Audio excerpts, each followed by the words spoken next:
தினமலர் நேயர்களுக்கு வணக்கம். இன்னைக்கு நம்ம கூட சன்னிதானம் போ படத்தோட டீம் நம்ம கூட வந்திருக்காங்க. அவங்க கிட்ட நிறைய விஷயங்கள பேசிக்கிட்டு தெரிஞ்சுப்போம். வணக்கம், வணக்கம், வணக்கம், வணக்கம், வணக்கம். வணக்கம். லைக் உங்ககிட்ட தான் ஆரம்பிக்கணும்னு நினைக்கிறேன் சார். அதாவது உங்க Instagram சும்மா போய் செக் பண்ணியிருந்தேன். பார்க்கும்போது இந்த படத்துல யார் யாரெல்லாம் வொர்க் பண்ணியிருக்காங்களோ, எல்லாருக்குமே தனியா ஒரு கார்ட் போட்டிருந்தீங்க. அவங்கள வச்சு லைக் இவங்க இன்னார் இந்த ஒரு ரோல்ல இருக்காங்க அப்படின்ற மாரி. அதாவது வெறும் ப்ரொடியூசரு, ஆக்டர், மெயின் லீட்ஸ்லாம் தாண்டி லைட் மேனு, அசிஸ்டன்ட் லைக் எல்லாருக்குமே போட்டிருந்தீங்க. அந்த ஒரு ஐடியா எப்படி வந்துச்சு? அத பத்தி சொல்லுங்க சார். இல்ல இந்த ஐடியா வந்து தயாரிப்பாளர்கள் குடுத்த ஐடியா தான் வந்து. ம். மது சாரும், சபீர் சாரும் தான் வந்து இந்த ஐடியா சொன்னாங்க வந்து. எனக்கு ரொம்ப புடிச்சிருந்துச்சு. சரி ஓகே பண்ணலாம் சார் அப்படின்னு சொல்லி, ம். ஷூட்டிங் முடிய போற டைம்ல நம்ம அசிஸ்டன்ட் டைரக்டர வச்சு வந்து ஒவ்வொருத்தரோட இன்ஸ்டா ஐடி, அவங்களோட ஃபோட்டோ இதெல்லாமே வந்து கலெக்ட் பண்ணி வந்து நாங்க வச்சிருந்து, அதுக்கப்புறம் டிசைன் பண்ணி, அத என்ன மாரி டிசைன் பண்ணி போடலான்னு அதுக்கப்புறம் ஒரு ஐடியா பண்ணி போட்டோம் வந்து. ஏன்னா, படத்துல பொதுவா வந்து ஷூட்டிங் முடிஞ்சுனா எல்லாரையும் மறந்துருவோம் வந்து. ஆமா. லைட் மேன்லேருந்து, டிரைவர்லேருந்து, மேக்கப் மேன்ல எல்லாத்தையும் மறந்துருவோம் வந்து. ஸோ அவங்களுக்கெல்லாம் இது ஒரு மெமரியா இருக்கட்டும் வந்து, கொஞ்சம் வித்தியாசமா ஏதாவது பண்ணுவோம் அப்படிங்கிறக்காண்டி, நம்ம வந்து அதுக்கு தேங்க்ஸ் சொல்லி வந்து ஒரு கார்டு போட்டோம் வந்து. சோ ஃபர்ஸ்ட் திங் நான் வந்து படத்த பத்தி இப்ப போலான்னு இருக்கேன். இந்த படம் வந்து உருவான கதை என்ன? அத பத்தி சொல்லுங்க சார். இந்த படம் வந்து இப்ப ப்ரொடியூசர் வந்து ஒரு ஒரு டிவைன் ஸ்டோரி ஏதாவது ஒன்று பண்ணலான்னு ஒரு ம். ஐடியால இருந்தாங்க. ம்.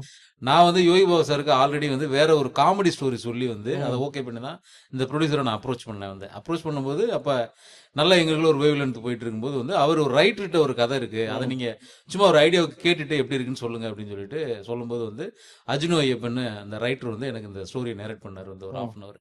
அப்போ எனக்கு இது ரொம்ப பிடிச்சிருந்துச்சு வந்து. ஸோ இப்போ இது இது என்ன லாங்குவேஜில் பண்ணலான்னு இவங்களுக்குள்ள ஒரு குழப்பம் இருந்துச்சு. மலையாளத்தில் பண்ணலாமா தமிழில் பண்ணலாமா அப்படின்னு சொல்லிட்டு. அப்போ நான் சொன்னேன் இந்த மாதிரி ஒரு ட்ராமா, ஒரு ஃபேமிலி ட்ராமாவோட எமோஷனல் இதெல்லாம் கலந்த மாதிரி ஒரு படம் வந்து தமிழில் வந்து ரொம்ப நாளாயிருச்சு வந்து. அதனால வந்து தமிழில் பண்ணால் அந்த படம் வந்து கண்டிப்பாக ஒர்க் அவுட் ஆகும் சார் அப்படின்னு ம். சொன்னேன் வந்து. ஸோ அப்போ அப்புறம் ஒரு ஒரு ஒரு 1 வீக் கழிச்சு இப்போ ப்ரொடியூசர் வந்து எனக்கு ஒரு சர்ப்ரைஸ் கொடுத்தாங்க வந்து. ம். இந்த படத்தை நீங்கள் தான் டைரக்ட் பண்ண போறீங்க வந்து அப்படின்னு சொல்லிட்டு. ஸோ அதுக்கப்புறம் வந்து இந்த கதையை உட்காந்து நாங்கள் அதுக்கப்புறம் ஸ்க்ரீன் ப்ளே பண்ணி எல்லாம் ரெடி பண்ணி வந்து அப்படி ஆரம்பிக்கப்பட்ட படம் தான் இந்த படம் சன்னிதானம் பிஓ வந்து. Very nice, very nice. நீங்க யோகி பாபு சார் பக்கத்துலயே உட்கார்ந்திருக்காரு. சார் சொல்லுங்க சார். எப்போ நீங்க இந்த கதையை கேட்கும்போது உங்களுக்கு எப்படி இருந்துச்சு? அத பத்தி?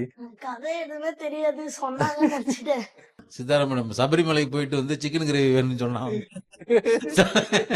சிக்கன் கிரேவி தான் நான் சாப்பிடுவேன். டேய் இந்த ஏரியாலே கிடைக்காதடா வந்து நம்ம வேற ஏரியாவுக்கு போறோம்டா அப்படின்னு சமாதானம் பண்ணி அப்புறம் சாம்பாரை வந்து கொஞ்சம் வேற கலர்ல ஊத்தி மிக்ஸ் பண்ணி ஆஹா. சிக்கன் குழம்பு நம்ப வச்சு சாப்பிட வச்செல்லாம் ஷூட் பண்ணோம் வந்து. அடடடடடா. ரொம்ப சுட்டித்தனம் அதிகமா இருந்திருக்கும் போல இவர்கிட்ட இருந்து. நீங்க சொல்லுங்க, நீங்க இந்த படத்துல எப்படி வந்தீங்க அந்த கதையை பத்தி? இது வந்து ஃபர்ஸ்ட் ஆக்சுவலி சாரதி சார் மூலியமா தான் வந்தேன். அவருக்கு தான் பெரிய தேங்க்ஸ் சொல்லணும் இந்த ஆப்பர்ச்சுனிட்டிக்கு. இதுக்கு முன்னாடி நான் ஒரு ஸ்பிரிச்சுவல் படம் பண்ணியிருந்தேன். அது வந்து பார்த்தீங்கன்னா கண்ணப்பர்னு சொல்லிட்டு லார்ட் சிவா பற்றி பண்ண ஒரு படம். இது வந்து இந்த ரெண்டாவது ஸ்பிரிச்சுவல் மூவி. ஸோ அவர் கால் பண்ணி சொன்னார், ராஜா இந்த மாதிரி ஒரு படம் இருக்குது, ஸ்பிரிச்சுவல் படம். நான் ஓகே சார் கண்டிப்பாக பண்ணுறேன், ஒரு மெயின் கேரக்டர், முக்கியமான கேரக்டர், நீ வா நேரில் நம்ம பேசலாம் அப்படின்னு சொன்னார். அப்படிதான் ஸ்டார்ட் ஆச்சு இந்த ஜேர்னி. வந்து டிவோஷனல் ரிலேட்டட் மூவிஸ் வந்து தமிழ் சினிமால எப்போ வந்துச்சுன்றதே ஒரு கேள்விக்குறியா இருக்குல்ல சார். சோ அதை எப்படி பாக்குறீங்க? இல்ல அதான் ரொம்ப எனக்கு தெரிஞ்சு வந்து இப்ப சீடன் அந்த மாதிரி ஒரு டைம்ல தனுஷ் ஆயிடுச்சு. சார் அது அந்த வந்து ஒரு மாதிரி 10 வருஷம் ஆமா கிட்ட அது ஒரு ஆயிடுச்சு 10 இயர்ஸ் ஆயிடுச்சு வந்து. இப்ப கருப்பு மூவி வந்துருக்கு ஆமா. வந்து. ஸோ அதே டைம்ல இப்ப எங்க படமும் வருது வந்து. ஸோ கருப்பு மூவி வேற மாதிரி ஒரு பேட்டர்ன். ஃபுல் கமர்ஷியலா ஆமா அது ஒரு கமர்ஷியல், இது ஒரு இது ஒரு மாதிரி எமோஷனல் டிராமா வந்து. ஸோ மனித வாழ்க்கையில வந்து கடவுள் வந்து பிறப்பு முதல் இறந்து போற வரைக்கும் வந்து என்ன மாதிரியான மாயாஜாலங்கள்லாம் நிறுத்தது எல்லாத்துக்கு பின்னாடி வந்து ஒரு காரணமும், அதுக்கு முன்னாடி ஏதோ ஒரு நம்ம நம்ம நேசிக்கிற ஏதோ ஒரு கடவுளோட ஒரு பங்கு பெருசா இருக்கு அப்படிங்கறத அந்த கதையில சொல்ல வரணும் வந்து. ஸோ அது வந்து ரொம்ப புதுசா இருக்கும்னு நினைக்கிறேன் வந்து. ஸோ நம்ம தமிழ் சினிமால இந்த மாதிரி ஒரு எமோஷனல் ட்ராமா வந்து ரொம்ப நாளாச்சு வந்து. ஸோ அதனால நான் இந்த கதையா நாங்கள் ஒர்க் அவுட் பண்ணும்போது எனக்கு ரொம்ப பிடிச்சிருந்துச்சு வந்து.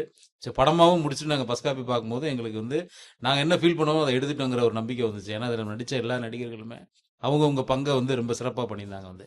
இப்போ யோகி பாபு வந்து வழக்கமாக வந்து யோகி பாபு சார் வந்து ஒரு ரொம்ப காமெடியா வந்த உடனே வந்து வேற மாதிரி இருக்கும், அவரோட ஒரு மாதிரி அட்ராசிட்டியா இருக்கும் வந்து. அது இல்லாம வந்து இதுல கொஞ்சம் வித்தியாசமான ஒரு ஒரு கேரக்டரேஷன் பண்ணியிருக்காரு வந்து. ஸோ வந்து அது ரொம்ப புதுசா இருக்கும், அவருக்குமே வந்து ரொம்ப புதுசா இருக்கும் வந்து. அதனால இந்த படம் வந்து ரொம்ப புதுசா வந்து இப்போ ஆடியன்ஸ்ல போய் சேருன்ற நான் நம்புறேன் வந்து. Very nice. உங்களுக்கு சொல்லுங்க, ஷூட்டிங் ஸ்பாட்ல மறக்க முடியாத இன்சிடென்ட்னா எதை சொல்லுவீங்க நீங்க? ஒரு தடவை என்னாச்சு, பாம்பு வச்சிட்டாங்க ஷூட்டிங்ல. மாமா வச்சிச்சு. வச்சுச்சா? ஆமா. ஆ, அப்புறம் வந்து இல்லாச்சு ஒரு சீன் வந்து ரோப்ல தொங்க விட்டாங்க. அது சரி.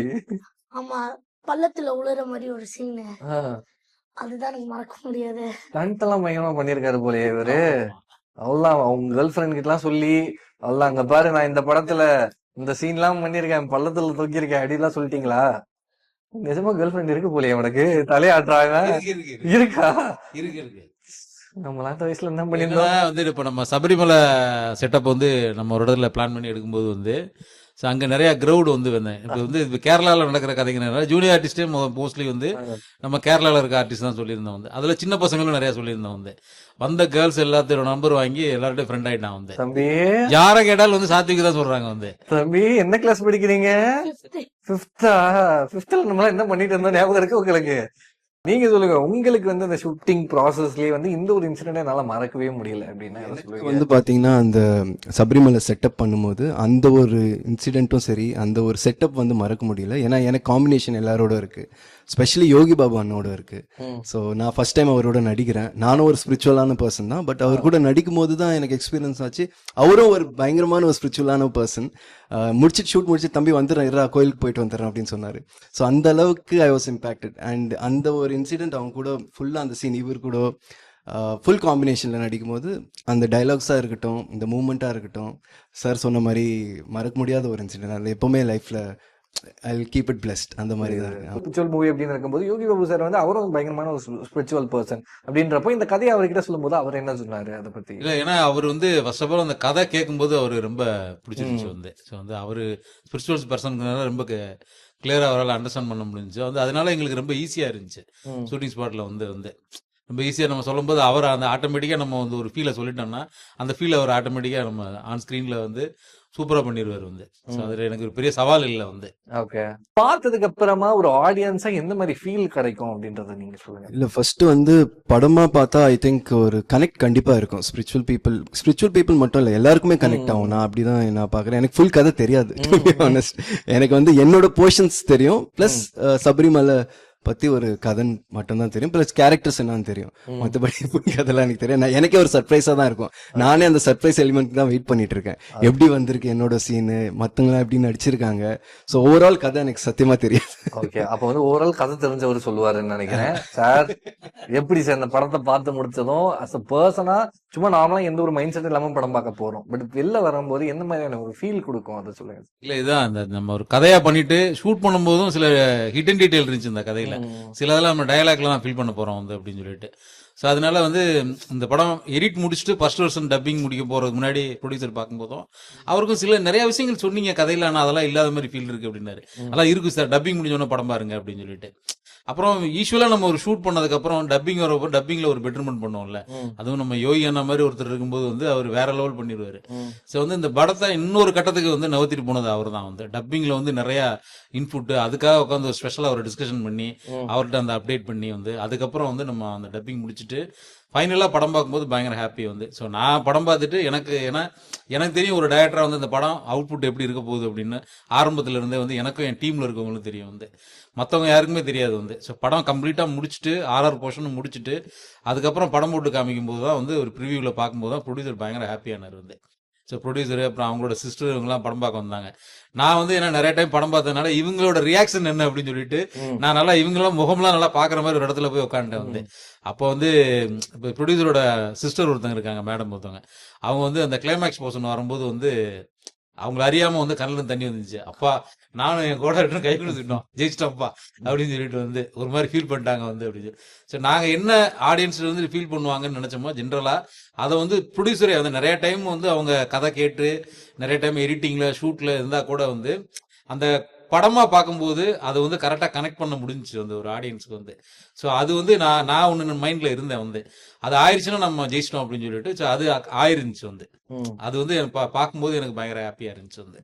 Okay, very nice, very nice. Thank you so much for your time. இவ்வளவு நேரம் உட்காந்து பேசுனதுக்கு ரொம்பவே நன்றி. All the best for the movie. நன்றி, வணக்கம். Thank you. Thank you so much.